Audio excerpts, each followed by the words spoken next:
ചെറിയൊരു ഗ്രാമത്തിൽ കിട്ടുണ്ണി എന്നു പേരുള്ള ഒരു മിടുക്കനുണ്ടായിരുന്നു. അവൻ എല്ലാ കാര്യങ്ങളിലും മിടുമിടുക്കനായിരുന്നു കേട്ടോ. അവന് അമ്മ ഭക്ഷണം വയറ് നിറയെ കൊടുക്കുമായിരുന്നു.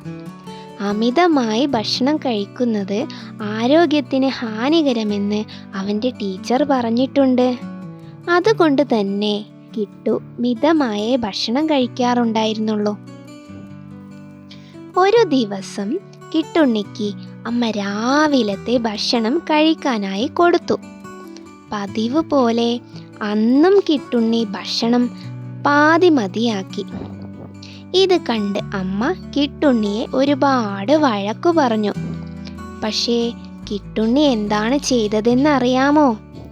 കിട്ടുണ്ണി ബാക്കി വരുന്ന ഭക്ഷണമെല്ലാം അയൽപ്പക്കത്തുള്ള ജിമ്മി എന്ന് പേരുള്ള പട്ടിക്ക് കൊടുക്കുമായിരുന്നു. ഒരിക്കൽ കിട്ടു